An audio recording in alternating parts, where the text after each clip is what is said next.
Wow, ang ganda ng school na to. For sure, mag-e-enjoy ako dito. Uy, Besh, tingnan mo, may new student. Feel na feel kumakalakad. Kala mo kung sino? Ang taba-taba naman. Tama, sinabi mo pa. Excuse me po ate. Saan po yung room 102? Aba, ewan ko sa'yo. Dito ko pa talaga sa akin nagtanong baboy. Ang kapal na Tara na mukha, nga. besh.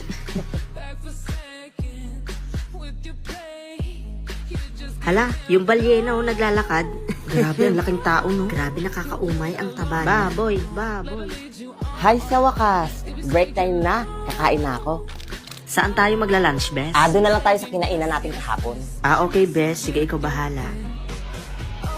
Akin na nga yung pagkain mo. Puro na lang pagkain yung nasa isip mo. Ang taba-taba mo na nga. Oh girls, kainin nyo na to. Yun, no, hindi na ako bibili. Hati-hati tayo, Kain kasi ng kain, Kamukha niya ng si Damulag. Hay nako, kawawang balyena. Kaya nga. Tara na nga girls. Let's go.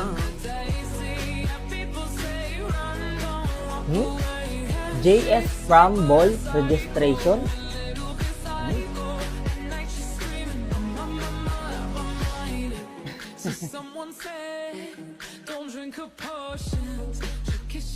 Uy, basketball tryout. Ito na yung pagkakataon ko. Ay, hello po coach. Ay, ikaw ba yung bagong water boy? Ay, hindi po. Nandito po ako para mag-tryout. Seryoso ka ba? Sa katawan mong yan, wala pang 10 segundo, matayin ka na ata eh. Alam mo, mas bagay sa'yo mag-apply ka ng water boy. Sure, tanggap ka na doon. Excuse me po.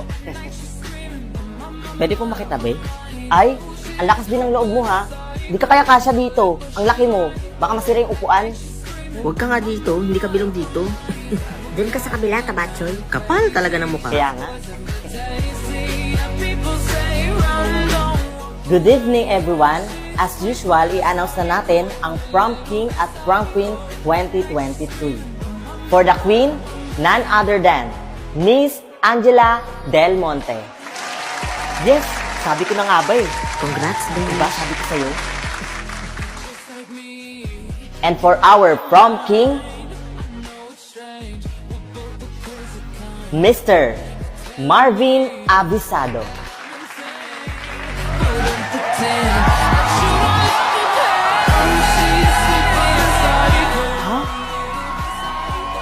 Pero, paano? Bro, ayoko na. Wala na to. Kasi lagi na lang nila ako pinagtatawanan. Kasi ganito yung katawan ko. Mataba. Ayoko na. Palagi na lang nila ako binubuli. Tapos bro, hindi man lang nila ako pinagbigyan mag-tryout sa basketball. Laban lang, Marvin. Alam mo, use that as a motivation to work harder and prove them wrong. Ganito na lang, bro.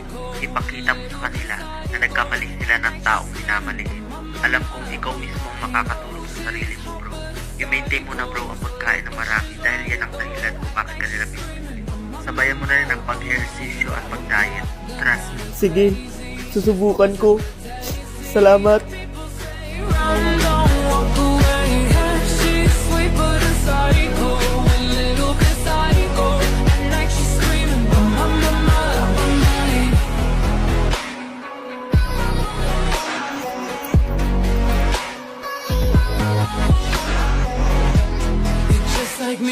Well, hindi ko napapahabain to. I just want to thank all the haters and doubters out there. Kayo ang dahilan kung bakit andito ako ngayon. At sabi nga nila, win in silence, let them think you're losing. And lastly, never judge the book by its cover. Again, enjoy the night guys. This is your Prom King, signing off. Sige, matry ko nga yung OFO. Bes, may gusto pala akong i-share sa'yo. O ano yun, Bes? Alam mo ba na may palaging nangangaroling sa aming bata? Tsaka yung bata na yun, hinahanap niya daw yung totoong pamilya niya. Di ba si Mama, may nawawalang anak? Oo, Bes. Ewan ko ba, parang iba yung kutob ko dun sa batang yun eh. Baka yun na yung nawawalang anak ng mama mo. Kaya nga, Bes eh. Sige, baka mahanap ko ulit siya dito sa daan. Sige, Bes, sana mahanap mo siya. Nak, ano? nahanap mo na ba yung batang sinasabi mo? Mahinahanap ko nga rin po yung batang yun, hindi ko makita. Mukhang siya na nga po ata yung hinahanap mong anak mo. Baka nga siya na yung nawawala kong anak. Hayaan mo ma, gagawa ako ng paraan para mahanap ko siya. Sige anak, sana mahanap mo siya.